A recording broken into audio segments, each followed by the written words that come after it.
Assalamualaikum warahmatullahi wabarakatuh.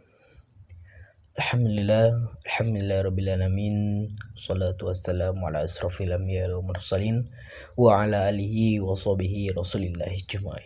Amma ba'd. Segala puji bagi Allah Subhanahu wa taala yang telah melimpahkan kepada kita nikmat iman, nikmat Islam dan nikmat kesehatan, sehingga kita masih diberi kesempatan untuk berkumpul di masjid dan menuntut ilmu di majelis yang mulia ini. Salawat dan salam semoga senantiasa tercurahkan kepada junjungan kita Nabi Muhammad sallallahu alaihi wasallam, kepada keluarga beliau, para sahabat, serta seluruh umatnya yang setia mengikuti sunnahnya di akhir zaman.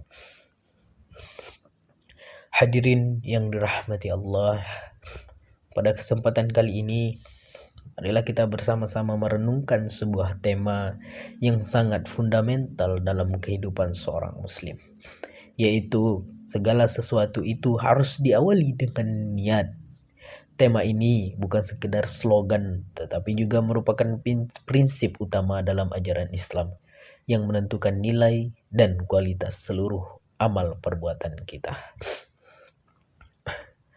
Niat dalam Islam bukan hanya ucapan di lisan, melainkan kehendak dan tujuan hati.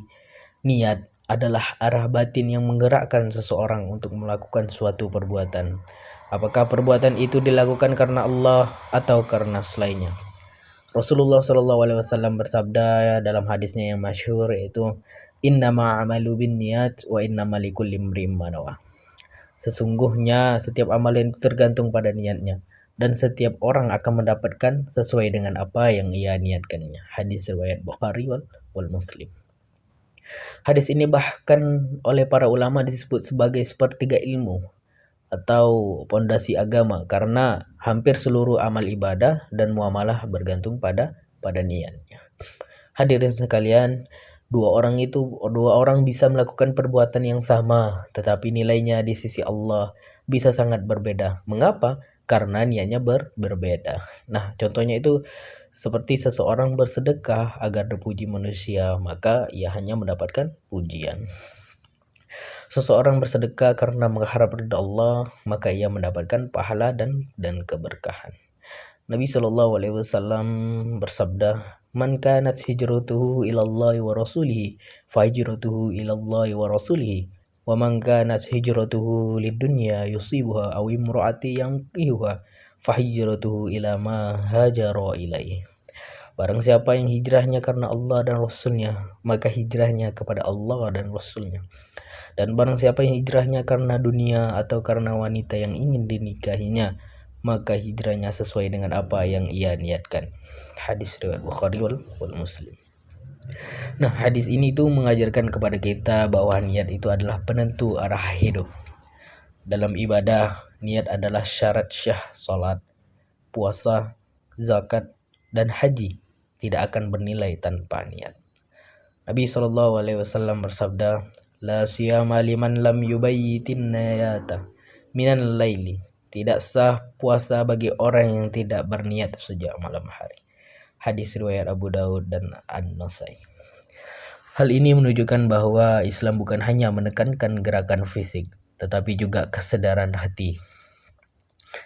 Nah, hadirin dimuliakan oleh Allah, keindahan Islam adalah segala aktivitas dunia bisa bernilai ibadah jika diniatkan karena Allah Subhanahu wa taala. Bekerja mencari nafkah diniatkan untuk menafkahi keluarga, itu merupakan bernilai ibadah. Belajar diniatkan untuk menuntut ilmu dan memberi manfaat, sangat bernilai ibadah. Nabi Rasulullah SAW bersabda, yang artinya, engkau tidak menafkahkan suatu nafkah dengan niat mencari ridha Allah, melainkan engkau akan diberi pahala bahkan suapan yang engkau masukkan ke mulut istrimu. Hadis riwayat Bukhari wal Muslim. Ini menunjukkan bahwa niat mampu mengubah aktivitas bisa menjadi luar biasa di sisi Allah Subhanahu wa taala. Nah, namun sebaliknya, niat yang salah dapat merusak amal kita. Salah satu niat yang paling berbahaya adalah riya. Itu beramal agar dilihat dan dipuji manusia. Rasulullah SAW bersabda yang artinya, para sahabat bertanya, Apakah syirik kecil itu, wahai Rasulullah? Beliau menjawab, riya. Hadis riwayat Ahmad. Riya tidak hanya menghilangkan pahala, tetapi juga bisa menyeretkan seseorang kepada murka Allah. Hadirin sekalian, niat itu bukan hanya diluruskan di awal, tetapi juga harus dijaga sampai akhir. Bahkan banyak orang yang memulai amal dengan niat baik, namun di tengah jalannya niatnya berubah. Para ulama salaf berkata, betapa sulitnya menjaga keikhlasan niat karena hati mudah berbolak-balik. Oleh karena itu, kita dianjurkan untuk selalu bermuhasabah sebagai beramal, memperbanyak doa agar diberi keikhlasan. Tidak mencari pujian manusia, mengingat Allah Maha mengetahui isi hati manusia. Hadirin sekalian, banyak orang beramal, tetapi tidak semua amal diterima oleh Allah. Mengapa? Karena niatnya tidak ikhlas. Allah Subhanahu wa taala berfirman, yang artinya, padahal mereka tidak diperintahkan kecuali agar menyembah Allah dengan memurnikan ketaatan kepadanya. Quran surah Al-Bayyinah ayat 5. Artinya itu, sebesar apapun amalan kita, sholat, sedekah, bahkan dakwah, jika tidak didasari niat ikhlas karena Allah, maka amalan itu tidak bernilai di sisinya. Adapun kisah yang bisa kita ambil, yaitu salah satu contohnya paling jelas tentang niat adalah kisah hijrah.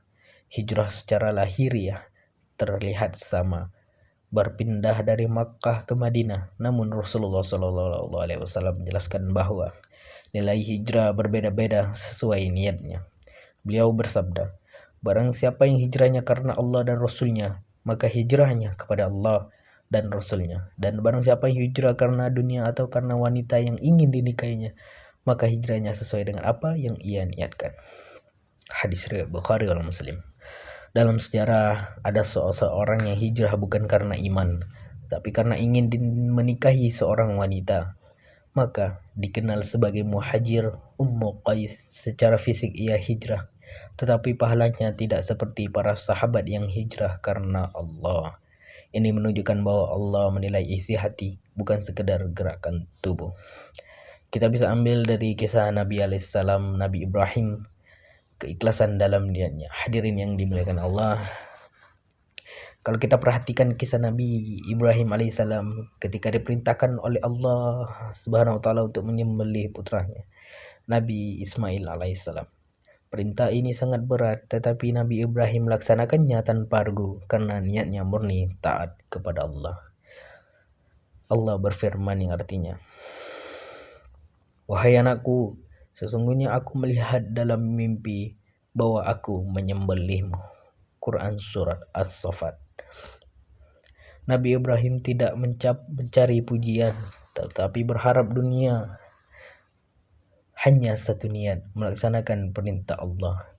Maka Allah menggantikannya dengan sembelihan yang besar dan mengabadikan kisah ini sebagai ibadah kurban hingga hari kiamat. Ini mengajarkan bahwa keikhlasan niat melahirkan dari kemuliaan abadi.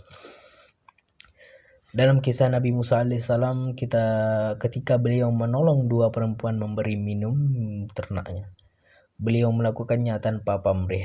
Setelah itu Nabi Musa alaihissalam berdoa, Rabbi inni lima anzalta ilayya min khairin fakir. Ya Tuhanku, sesungguhnya aku sangat membutuhkan kebaikan yang Engkau turunkan kepadaku. Quran surah Al-Qasas. Karena niat ikhlas membantu Allah membalasnya dengan tempat tinggal, pekerjaan, jodoh, kehidupan yang aman. Amal kecil dengan niat ikhlas bisa mendatangkan pertolongan besar dari Allah Subhanahu wa taala. Hadirin sekalian, Islam adalah agama yang sempurna. Dengan niat yang benar, tidur kita pun bisa menjadi ibadah, bekerja kita bisa jadi ibadah, makan kita bisa jadi ibadah, bahkan belajar pun bisa menjadi ibadah. Rasulullah SAW bersabda, engkau tidak mengeluarkan nafkah dengan niat mencari ridha Allah, melainkan engkau akan diberi pahala, bahkan suapan yang engkau berikan kepada istrimu. Hadis riwayat Bukhari dan Muslim.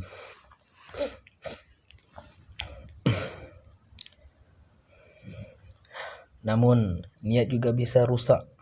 Salah satu penyakit hati paling berbahaya itu adalah riya. Seperti yang saya sampaikan tadi, Rasulullah SAW bersabda, sesungguhnya yang paling aku takutkan atas kalian adalah syirik kecil.